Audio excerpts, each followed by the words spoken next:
Hola, siguiendo con el contenido del curso de Fisiopatología para Imagenología en lo que corresponde al sistema respiratorio, vamos a conversar acerca de enfermedades pulmonares restrictivas de manera muy breve. Pero antes tenemos que recordar de las clases de fisiología el concepto de presión transpulmonar.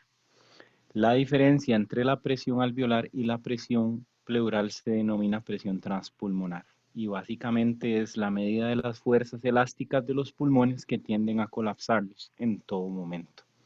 Aquí podemos ver una representación de los diagramas de presión alveolar que pues realmente no oscilan, la diferencia tiende a ser entre 0 y 2 centímetros de agua, y la de presión pleural. Y como la diferencia entre estas presiones es lo que en las condiciones normales corresponde a la presión transpulmonar. Entonces aquí, por ejemplo, vemos diferentes ejemplos de diferentes presiones transpulmonares. Por ejemplo, una persona respirando normalmente tiene una presión alveolar de 0 y una presión negativa intrapleural de 8 centímetros de agua. Por ende, la presión transpulmonar en este caso es de 8 centímetros de agua.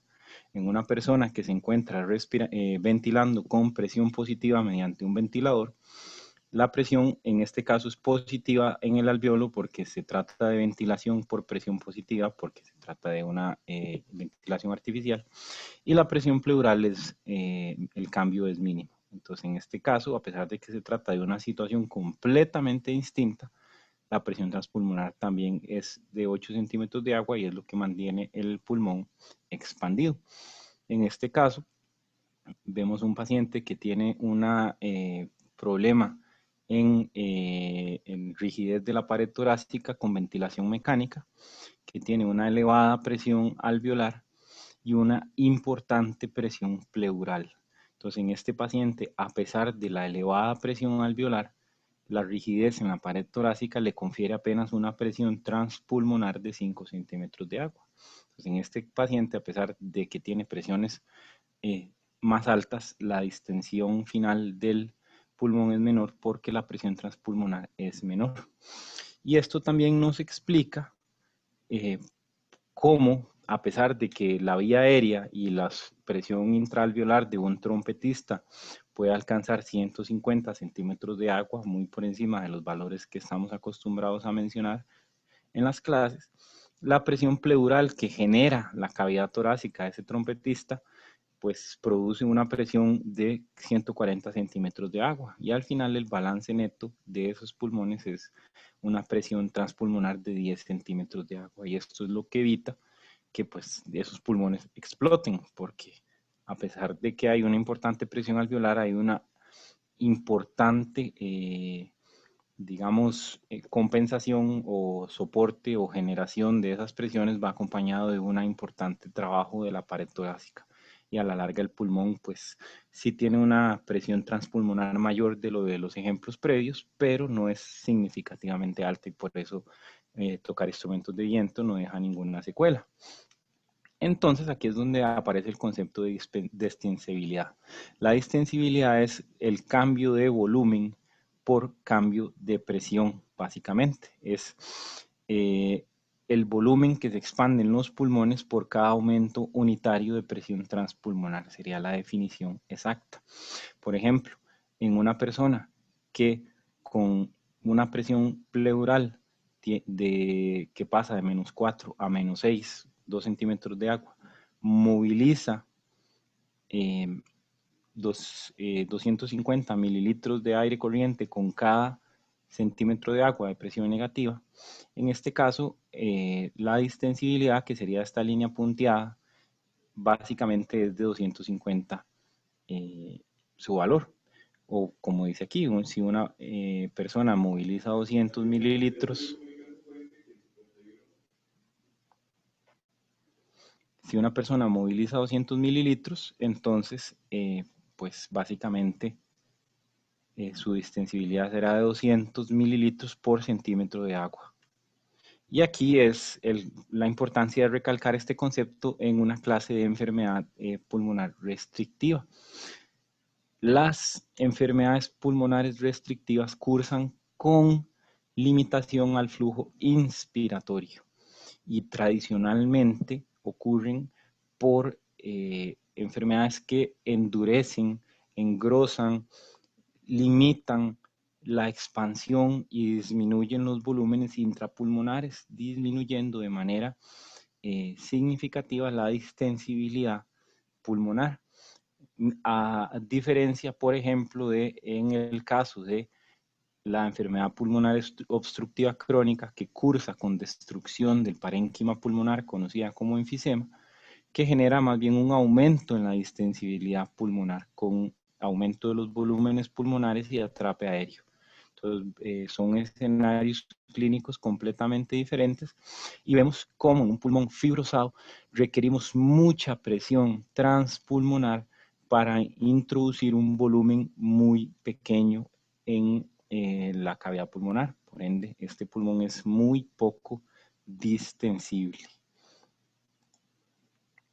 Y este precisamente es el concepto de las enfermedades pulmonares restrictivas, que como les mencionaba, básicamente todas las enfermedades que cursen con limitación al flujo inspiratorio se consideran enfermedades restrictivas. Entonces, de alguna manera, muchas patologías pulmonares cursan con restricción a la ventilación. Sin embargo, tradicionalmente, al revisarse este tema, se habla de las patologías que lo hacen de manera crónica y lo hacen de manera prolongada en el tiempo. Como ya mencionaremos algunas más adelante, que algunas son de carácter ocupacional, algunas son enfermedades infecciosas, algunas son enfermedades autoinmunes. Pero prácticamente todas las patologías que afecten el parénquima pulmonar pueden cursar con restricción a la inspiración. Ojo, que podemos tener enfermedades pulmonares restrictivas de origen extrapulmonar, por ejemplo, deformidades severas de la pared torácica o una obesidad importante. El aumento de la presión intraabdominal genera una disminución de la distensibilidad pulmonar.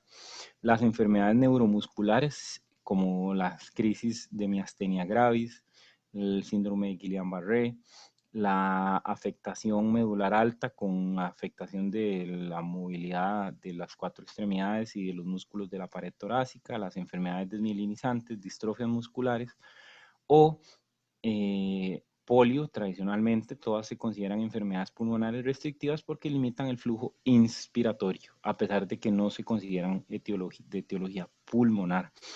Las enfermedades pleurales que compriman o colapsen o generen atelectasia concomitante también se consideran enfermedades restrictivas de alguna manera, y pues hay condiciones como distensión abdominal, por ejemplo, después de un procedimiento gastrointestinal, la cirugía o el embarazo, que pues en su evolución natural cursan con disminución al flujo inspiratorio.